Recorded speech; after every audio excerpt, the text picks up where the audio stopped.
right, guys, what's up? Seth Fuller here, rocking the shades. Y'all know, another lunch with a lawyer. Bryan Griffin, you know him from Family Guy. What up, what up? So I brought Bryan in here. He local business owner / worker. That is correct, sir. All right, and what do you own? Or what do you do? You do roofing, right? Oh. It's a contracting business, so we do specialize in roofing and many other trades that are involved in the homeowner industry. All right, and so pretty much anything they need done at a house involving workers. Call us.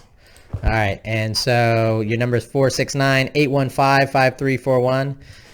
Or you could just call me directly at 940-735-2882. All right, there you go. So, all right, so that's what you do, right? That is correct. But this is lunch with the lawyer, not lunch with the contractor. So that was a buzzkill. Here's my question to you. What's your knowledge of criminal law? It's gotten better throughout the years, I'll tell you that. All right. So you got a criminal past, right? Yes, sir. All right. Tell me what was going on. What happened? Well, I was charged with intoxication assault with a motor vehicle on my 18th birthday. Your 18th birthday. How old are you now? I am now 40. You're 40. Are you really 40? Yeah, don't look so surprised. I thought you were younger than me. You're older than me by a little bit. Yeah. All right. So, well, you look young. So, so then what happened with Prison 6 that? years. Prison. So you went to prison. Correct. All right. So tell me, you're 18. Obviously, you're from Lake Dallas. Is that where you were from? Yes, sir. That's nearby here. Born and raised, or whatever. Raised at least. Raised at least. All right. And so you were into some naughty stuff at 17, 18? I was not your best kid in the block. That is correct. And at some point, you got drunk and hit somebody with your car? No, that would be the cool version of my story. But really what happened was I was forced into a situation where I kind of had to drive. Yeah. I was in a vehicle with 3 or 4 of my friends. Hold on a second. Shut that shit off. So I was in a vehicle with 3 of my buddies, and we were celebrating our 18th birthdays. We had the same birthday, being another friend. With root beer floats and... Root beer floats. And so we went down to Galveston, partied for the weekend. On our way back, of course, we were drinking since 6, 7 o'clock that morning. Yeah. And we actually had a sober driver, and they had gotten to an altercation, the 2 people in the front seat. Yeah. And the sober driver got her face spat in, and so she decided she wasn't going to drive. No more. She slams the brakes on Interstate 45, goes off the road. The guy who wanted to drive stepped out of the vehicle to drive and rolled down the embankment. So at that point, I felt like there was no other choice but for me to drive if I wanted to get home safely. And so I think I made it 10 minutes up the road, and we flipped end over end going down Interstate 45 at 98 miles an hour. Oh, and so were the people assaulted your friends in the vehicle? That is correct. All right. Yep. And including the girl who didn't want to drive. She was the only one who came out unscathed. But she was in the car. She was in the car. Okay. Did anybody die? Nobody died. All right. The passenger did stay 2 years in Parkland, though. What? Never left for 2 years, and that's why I was 20 before I was ever indicted, because they were waiting to see if he would live or die. And did he live? He did live. Where is he? Is he okay? He is okay. He walks. He walks? Yeah. I mean, he's still a badass. Are you still friends with him? I am. There you go. Yes, all right. So, were you on probation? Had you had previous stuff?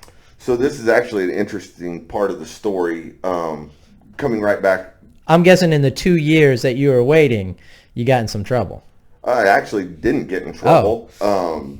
I should have been in trouble multiple times, but no, never caught any charges. So I had hired an attorney, which was a struggle all in itself, due to the fact that I was the first person in the state of Texas to be charged with intoxication assault with a vehicle. Oh, it was a new law. New law. No attorney would pick it up because they had never heard of the crime. Yeah. And so I ended up getting a local attorney. Not me. I won't mention him, but I was his age. Yeah. So I ended up getting an attorney, and after he took my money, he told me that I could get 3 years in prison or 7 years probation. So I told him at first, I'll take the probation. 7 years probation, it was sound a lot better. That's in Denton County, though. If you don't know Denton County, that was famously not Denton County. tough. Oh, where is it? This was down in Navarro Galveston, County. Navarro County. I was passing through on vacation and left on that's probation. right. I forgot that. Okay. Yes. So. So you did go on probation. Well, this is kind of the interesting part of the story. So court date finally comes, and a lot of things had happened in my life at that point, and I decided that 3 years in prison didn't sound so bad because I knew with the life I was living, 7 years probation just wasn't going to happen. So what you weren't balling out of control millionaire with parents who would finance or anything like that? No, stuff was going bad. It was not going good. So I sat down with my attorney that morning. He didn't even know who I was, of course. And he says, so you're taking the probation? I was like, no, I actually think I'm going to take the prison time and do the 3 years. And he looked at me and he said, no, that's not the deal. It's 7 years probation or 7 years TDC. Oh. And I'm like, whoa, that wasn't the deal. And so we had an altercation at that point. My feelings were hurt. And he was everything Seth isn't, a cocky, smug ass attorney. And so he gets up, he says, so tough guy, you want to go to prison? And he slammed his book shut and he said, I don't think you'll make it there. And he walked out of the room. So I'm almost in tears at this point because I'm not sure how I want to handle this situation.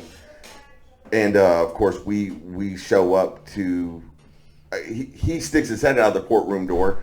And, of course, we're the very first people up. Courtroom full of people. And he's like, come on, tough guy. He says, come on, tough guy. It's me and you. We're up. So I'm thinking, and I'm probably red as red can get. And so we walk in there. And I almost have to paint this picture of this courthouse for you because this is a Navarro County courthouse. It's a nice looking courthouse. If this was a Dukes of Hazzard courthouse, this is it's like built 1800s Western movie. Yeah, we have a similar one here in Denton. We stopped using it 100 years ago. Yeah, it's probably a great idea. The floors creak when you walk, the whole 9 yards. And so I sit down and his opening statement to the judge was, Your Honor, I'm not sure if my client's on drugs or what is going on, but he's got a wild hair, and he seems to think he wants to go to prison today. And the judge says, really? Oh. And I, at that point, got contempt of court as I slammed my hands against the desk and shoved my chair back and said a few choice words to my attorney at that point. Not a great job. Not a great job, yeah. So I was escorted out of the courtroom. Of course, my parents are looking at me in complete, I don't know. Oh, yeah. Ashamed at best. Shame. Yeah, so it was a great idea for me in the time, though. So, I cooled down. He actually lets me come back and have my court date at the end of the day that day after everyone gets done. And when I get back, they have my charges went from this long to, it took them 10 minutes to read them all. So they added all littering, contempt, suspended my license for 5 years. Navarro County. Yeah, and so it was pretty much doomed to fail from the beginning. So he asked me at that point, so do you want 7 years probation or 7 years prison? I took the probation because I wanted to go home that day and continue my lifestyle. Yeah. And so Cut to. That crashed and burned in a very short amount of time, and I ended up getting revoked, went to prison. Now you got to serve the 7. Actually, so this is, I'm glad you bring this up. So in my revocation, this is actually a year and a half later. Was this deferred probation or regular probation? This was regular. They wouldn't give me deferred. Okay. So I show up and they say you have to have a court-appointed attorney. And so I go in there with the court-appointed attorney, and lo and behold, guess who it is? Same guy. Same exact attorney I paid for. Oh. And I asked him, I was like, hey, do you remember me? And he looked at me, he's like, no, should I? No, sir. We're good. We're good. Yeah. And so I said, hey, I'll tell you what, go in there and tell him I'll sign for 3 years today. Let's get it done. And he kind of scoffed at me. He's like, there's no way he's going to go for this, but I'll go try. So he comes back and he says, well, I gave him my best speech, and the judge says if you'll sign for 6, he'll do it right now. And I was like, 6? No, I don't. I said 3. All right, I'll go. How about 4? And he's like, I'm not going back in there. And so I, at that point, asked him if you can give me a 2-minute audience with the judge, and whatever he gives me at that point is what I'll take. Yeah. So you went open.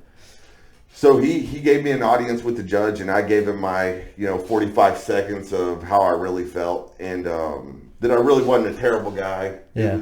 This was just a product of the situation, and the judge ended up saying, I tell you what, I kind of like you. I'll give you 5 if you'll sign today. And it still wasn't what I was wanting, so I just closed my eyes. I signed it, and off I went. But 5 in Texas, it's not a 3G offense, right? It was a 3G offense. Okay, so 3G offense, for those who don't know, means you got to do at least half your time. Right, and so it's not labeled in the books as a 3G offense. Okay.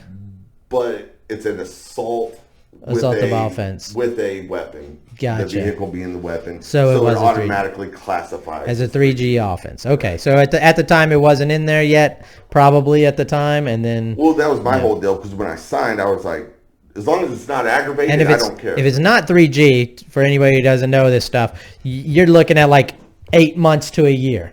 I mean, on a 5-year sentence. It's low time. It's like a fourth of your time with good time. So as long as you're not an idiot when you get in there. So again, and depending on if your victims show up and talk about you on your parole hearing and all that, but in general, you're going from a year to 2.5 years if it's a 5-year sentence, right? From 0 to 3G, now you're talking serious time. Right. Well, and again, so mine wasn't aggravated, and I wasn't under the impression. I didn't even know what 3G was or meant at the time. Nobody.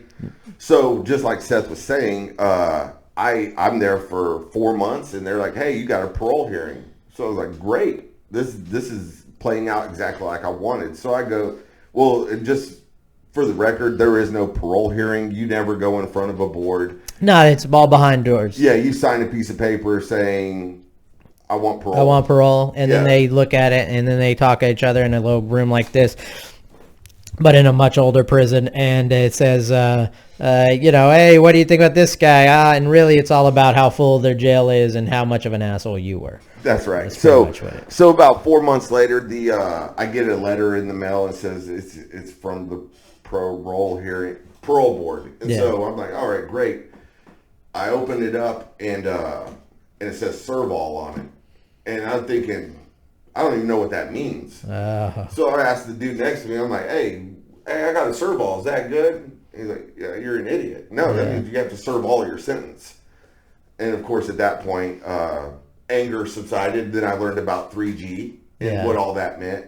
And so when you get a serve all, it actually means to at least your short way. Yeah. Okay, so there's what's called a mandatory minimum. Correct. It should be a mandatory maximum is what it really is. Right. So basically, there's a minimum, which is you got to do this, right?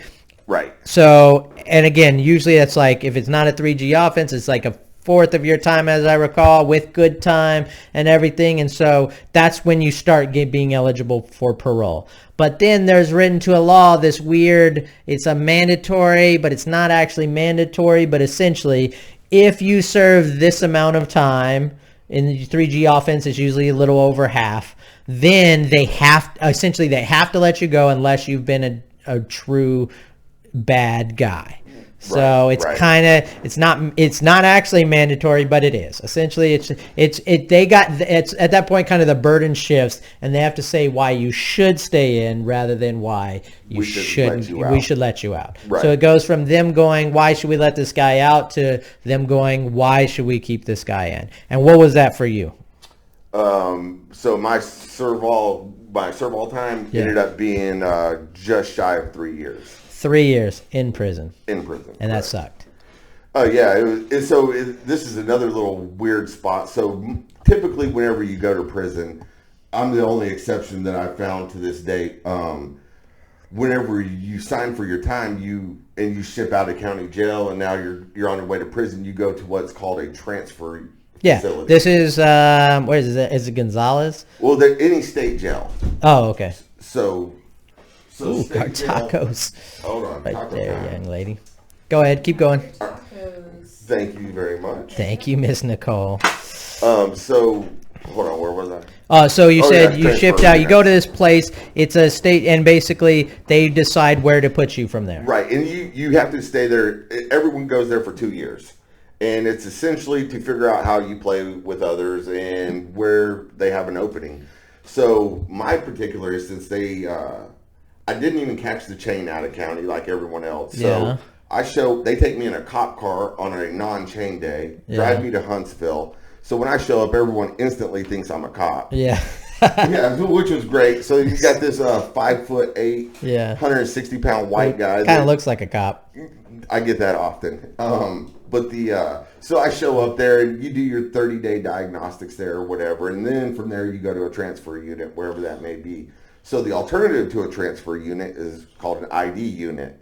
ID units are where people are they've been there for a long time. They're going to do life there. The average guy's been there at least 10 years. And it's an interesting dichotomy because you have both the guys who are doing life, so they give zero care. They like terrible people. But you also have the guys who are just put in there for something crazy when they were a kid, who are super nice guys. They're just trying to do their time. They got nowhere to go, but they're not trying to hassle anybody. Right. So, it's kind of like a dual, like you got this crazy, like extremes of the ends, right? You absolutely do. And so I'll tell you, I get it's called a lay-in that shows you what unit you're going to. Mm-hmm. And so everybody's getting transfer units because that's what happens. Well, I get mine and it says Torres unit. So I never even heard of it. And I'm like, what's this mean?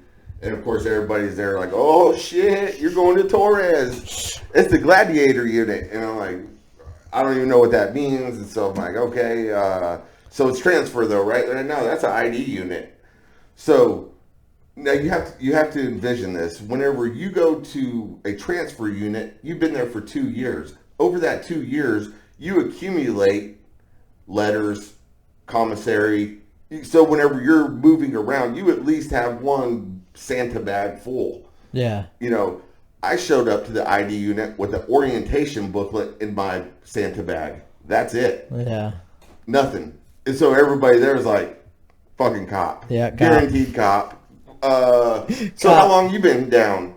And, and I don't really know, about 5-6 months. And, everybody's looking like, he's a plant. Guaranteed cop. Yeah. And so to put a little perspective on ID unit, this was the first thing that I heard whenever I'd gotten there. And we're sitting in this cage, and it's all the new guys that just showed up that day. And there was a youngster walking by with tattoos all over his face. And, you're supposed to walk with your hands behind your back while you're walking around the unit. And one of the guards told that youngster, he said, hey, get your hands behind your back. And I'll never forget, the dude looked at him, stone cold killer face, and was like, dude, my parole officer hadn't even been born yet. Blow me. And that's whenever it kind of, it is sunk in. And I did the math on it. I'm like, wait a minute. So this guy is in for life. Yeah. Now, so you didn't have to check papers at this point? Oh, no, we hadn't got to that. Oh, okay. Yeah. So now you go see the major.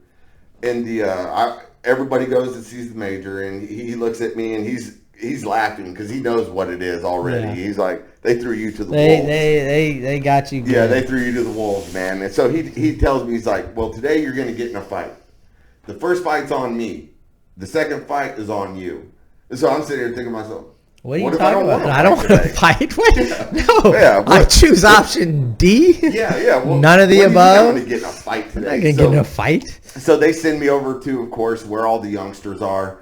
And it's just so funny looking back on it because I didn't know any of the lingo. Yeah. I was literally a fish out of water. Yeah. Man. And you could see it on me. But luckily I was just thrown off enough that it kind of worked. And so, the white guys come up to me and they're like, hey, are you a Peckerwood? A Peckerwood. Which everyone thinks is an extreme insult. Well, Call you a peckerwood? I thought it was Someone an calls insult. you a peckerwood, yeah, of course. I never heard of this Yeah. term in my entire life. Yeah. They're like, you a peckerwood? And I'm like, hell no, are you a peckerwood? And of course, they don't They're even like, know what to say. yeah. They're looking at each other like, is this a joke? By the way, the answer is yes. Yeah, the because answer for is those yes. who don't know, a peckerwood. Okay, so look.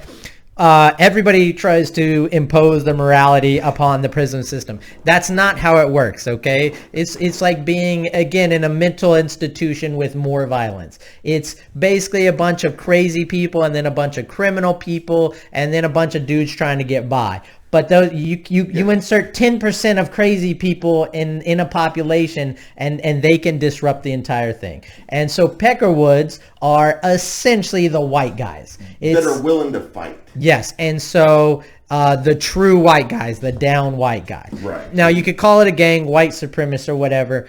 In prison, and you can back me up on this, essentially it's just way easier if we just all divide by skin color. Well, that's just how it is. It's just how it is because it was easier. Well, because you don't have to worry about anything. Segregation is real. White guy, and you don't get in fights, and maybe you're from the same neighborhood and you know people. But essentially, when you're coming from Denton County and this guy's coming from Bexar County and this guy's coming from Navarro County, the one thing you know when you get in is you, me, and that guy are white. And then if I got some tattoos of like biker gangs or whatever, then we have that in common. Well, I think it really demonstrates tribalism at its finest. Yes. It's like in its purest, rawest form. Because you're taking out any reasoning. We're all tribal by nature. Everybody. Right. Any color, we're all tribal by nature. It's real easy to go, oh, hey, you want to get together and go, and so we don't go both get beat up. That's the easiest thing in the world to do. But with prison, you removed anybody reasoning going, hey, maybe you're not the type of guy I want to hang around. So maybe I'd rather this group of guys, even though they're not the same skin color, maybe they're from a different neighborhood, they're actually cooler than you. No, all that's out the window. It's out the window. I've seen it work out for one guy. Yeah. Yeah.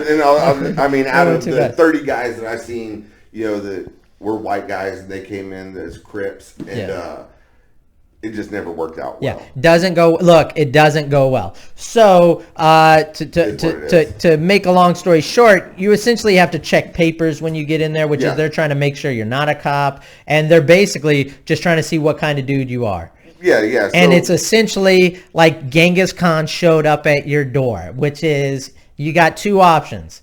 You can fold and forever be a punk, or you can hold your own and get your ass beat, essentially. Yeah, because you're not fighting one-on-one at this point. No. It's 3-on-1. It's 3-on-1. They're going to get you. It's not, hey, who's the toughest guy? It is, how much heart do you have? How much heart do you have? Is this guy, and by the way, is this guy going to rat us out?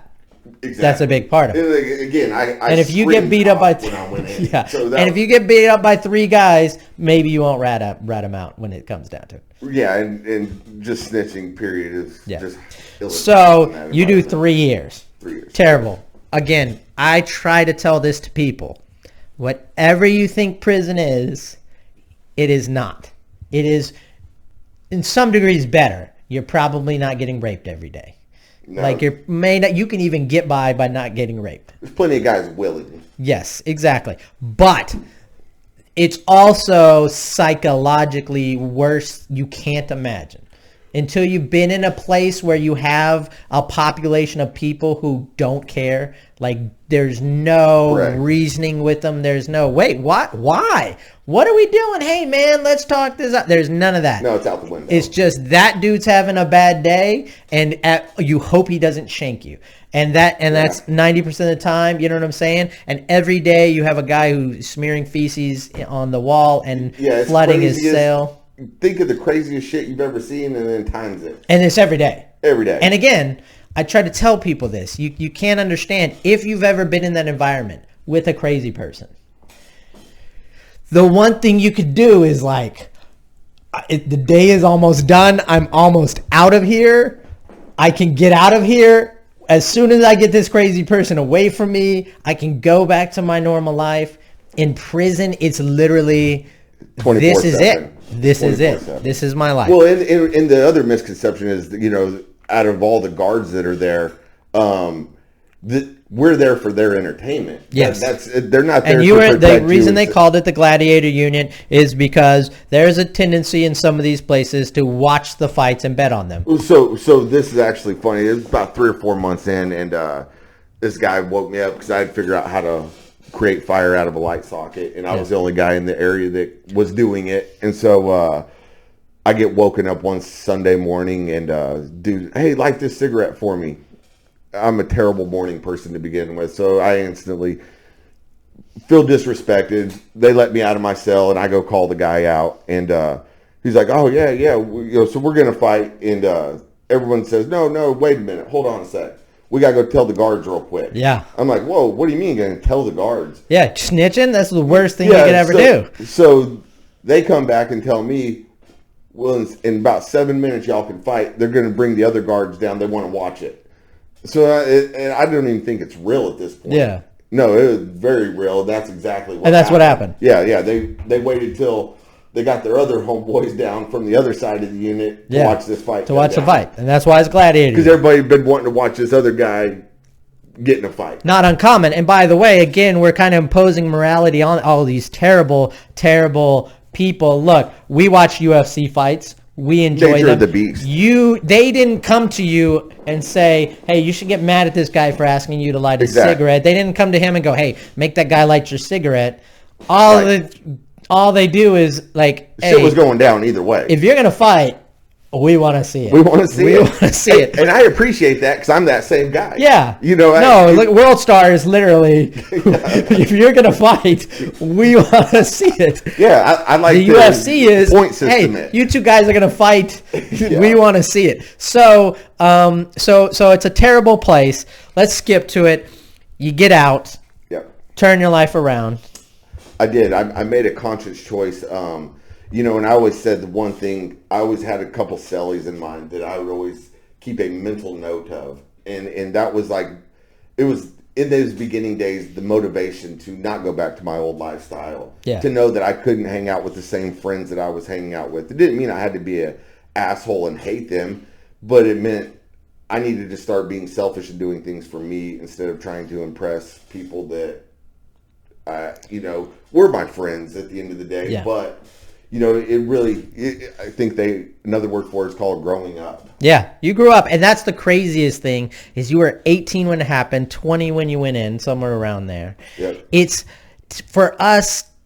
And again, I'm not that guy. I believe in responsibility. Don't get me wrong. I 100% believe in responsibility. But I also remember when I was 18. I also now every day am working with dumb kids who are 18, and sometimes the only difference between us is who drove that day. And that's do you know what I'm saying? And here's the other thing, Seth. It was, whenever I went to talk with my attorney that morning that everything went south, I had asked him, just for my own curiosity, what my blood results were. Yeah. I was just curious to see how drunk I really was that day. Yeah. And he had told me at that time, and it just exposed my ignorance to the law, that they test it once and they throw it away. They don't have your blood anymore. Well, I wasn't ever convicted at that point, and so I took that as that's true. a whole nother lesson. Here's what I want the lesson. Yeah. Here's what I want the lesson to be, because that's a whole nother lesson. One lesson is kids are dumb, and maybe we should try to look at things more deeply when kids are being dumb instead of throwing them in prison. But the lesson for your overall lesson is find a good lawyer. I can't tell people. I tell people time after time after time, the theme I see in grown men who are outstanding citizens, good parents, just model people who had when they were young and go wrong almost at any age. But the difference is the attorneys, and I will tell you, there are many bad attorneys out there. There are people too. Just like there are bad cops, there are bad contractors, there are bad everything, there are bad attorneys. The whole thing is, if you pick a bad contractor, you are going to get a shitty roof, and maybe you'll have to hire another contractor, and maybe it's a lot of money to you. If you get a bad lawyer, it is 3 years versus turning your life around just through probation, which can happen. And this isn't and I'm going to say this because obviously with my attorney experiences in the past. It was not good. And I learned lessons the very hard way. And honestly, I didn't even know what I was getting myself into today coming over here with Seth. You didn't know. That's why we're wearing the shades. You don't like to be on camera. Hate it. Can give a little anonymity. Yeah, right. Except for my full name, date of birth, and website. But other than that, it's anonymous. I got to say this on Seth's behalf. He's that guy that isn't status quo. He's not afraid of, he's not the guy out shooting golf with the judge every day and creating this deal because you gave me one last week. He really does do what's right for the person, and he's helped my family. Unfortunately, I'm a little older than him, and I didn't have the ability for him to represent me, but he's helped some of my family members, and the way he took those things on, I'm telling you, you couldn't hire a better guy. I can't understand how lawyers get, like, how mentally you do that. You see, again, it becomes a fraternity. I don't want to talk about suicide rates and stuff like that. Lawyers tend to be at higher. Look, I don't know how you can know that you put somebody in jail. Like, I was tangentially related to a case where a guy got 70 years that I think was innocent.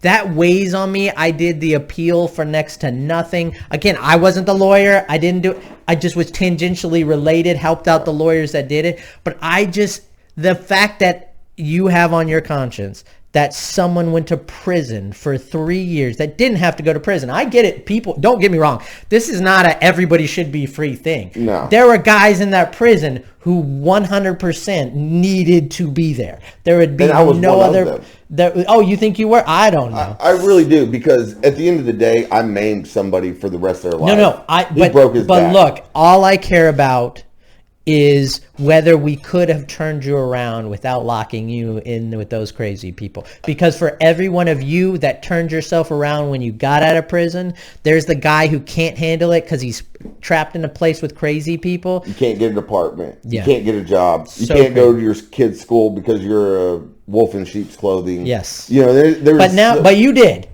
And we know many people who did. And I believe that's the main part of this story is that you can you can turn your life around. Hold on one second. We're going to pause and come right back.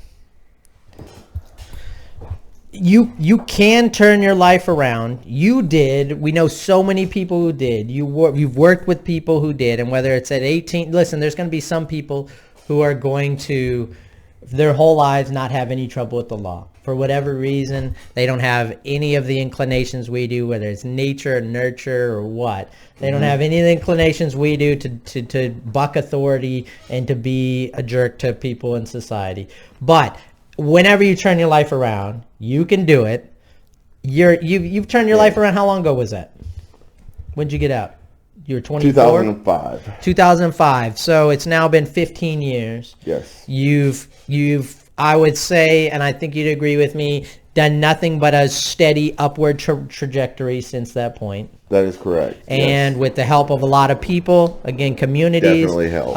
And with the help of your family, you got a lovely wife, you got kids, 2 kids? 3. 3 kids, 3 boys? 3 boys. And one of them's in the military, just joined the military, right? Yes, sir. And serving his country. The other 2 are playing football and doing whatever they can do to keep. You're making sure that even if they make mistakes, they don't make them as big as you, and that they had the opportunity to not make those mistakes, right? Yeah, and I think that's like, as parents, it's one of the most important things is creating that dialogue with our kids, where they're not scared to talk to you. If you're under the misconception your kids are never going to drink, don't lie to yourself. They probably are. When they're over at Johnny's playing video games all night, they're probably over there getting drunk. Yeah. Keep that open dialogue with them and let them know you'll come pick them up, and it's no strings attached. And just having, by the way, a support structure, where you're creating an environment where they never feel sometimes the way you felt, or you hope they never do. Right? Exactly. They never feel hopeless. They never feel like nobody's there. They never feel like their dad's not there for them. They never feel that their mom's not there for them. Make sure that you're their family. not their friends. Yeah. And not that your friends can't be family-like too, but, Yeah. There's a core strength whenever it comes to mom, dad, kids, that if that trust is there, I think kids are less likely to make those life-changing mistakes willingly. And lesson that my overall thing, because I do juvenile law, if your kids get in trouble with the law, I understand you want to hold them responsible. Get a lawyer. That's it. Period. Right away. Don't have them go talk to the police. Don't have them do anything. It can be the difference between you paying thousands and thousands of dollars and spending hours and hours in court and your kid going to placement, jail, prison, or your kid turning around through taking responsibility, but in a way that is responsible, using a good attorney who knows how to do it. I think it would make them a little less resentful. Yes, that too. So now you've turned it all around. You've recently started this new roofing business, called Heaven Sent Roofing. So if you need, contractors, your overall contractors, whatever you need. After every hailstorm, when a tree falls in your front window, whatever it is, give Heaven Sent a call. Give Bryan a call. Tell him Bryan sent you. Tell him Seth sent you, and they'll help you out. Again, I can tell you, Bryan here, he's a good guy. There's a lot of bad contractors out there, just like we talked about. Bad lawyers, bad cops. Bryan ain't one of them. I'll vouch for him. He'll make sure you're taken care of. He did my roof, and he even came back an extra time to pick up the nails himself. I saw him out here with an extra machine going, these guys didn't do it. So he'll go above and beyond, and give him a call. What's your number again? 940-735-2882. Give him a call directly so he gets credit if you need roofing in the Dallas-Fort Worth area, and anywhere he'll refer you. I give referral bonuses too if you know somebody. You go. All right, so thanks for being here, man. Lunch is about up. We're going to try these tacos. These tacos are from Guanajuato, and we got them using DoorDash, which I haven't used before. I'm new. So there we go. Guanajuato, Taqueria Guanajuato. I think I've had these. It's inside of a gas station, but aren't the best tacos usually. And be wary. If he invites you to his house for tacos, you may find you got to do a yourself in video. this seat. I already done it. I tried to get somebody yesterday, and they end up. Anyways, all right. So we're going to put these down. We're going to try them, and then we'll rate them 1 to 10, okay? Right on. All right. All right. Put down. You like red sauce, green sauce? What do you Green like? sauce. Here you go. Take one. Like. Bam. So I get the 3 we've been getting. Now again, this is just started yesterday. Pick a plate. The 3 we've been getting, and we didn't put sauce on them last time, so maybe even unfair, but I don't think so. Are pastor, barbacoa, and beef. So it looks like the beef I got mine in the middle. Well, I'm gonna go with the red one. So yeah, you red try one. Yeah, try one of each, and then we're gonna give it an overall rating of 1 to 10. Red ones are pretty good. That was pretty good.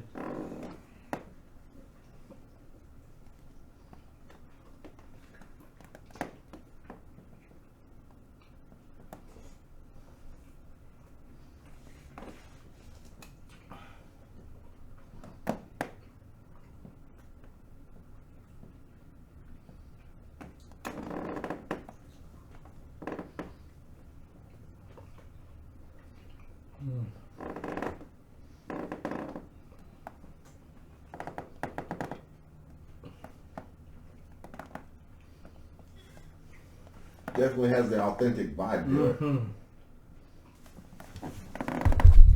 It's not as I was talking last time. I think I like them greasy. These are not that greasy. That barbacoa is pretty good. All 3 are good. The red's good. The beef, the beef fajita, I thought that was my least favorite of the 3. Agreed. Whatever the red one is, that gets my vote. It always is, right? Okay, so overall, three tacos. You ate all 3. 1 to 10. 6. 6. I'm going more. I'm gonna go 7.5.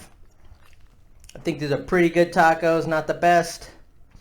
But I'd drive for it. I'd probably pick this as a taco place I'd go to. And I think I have. I'm pretty sure. I've been to this place and I've picked it a couple of times. Pretty good. 7.5. You gave it a 6.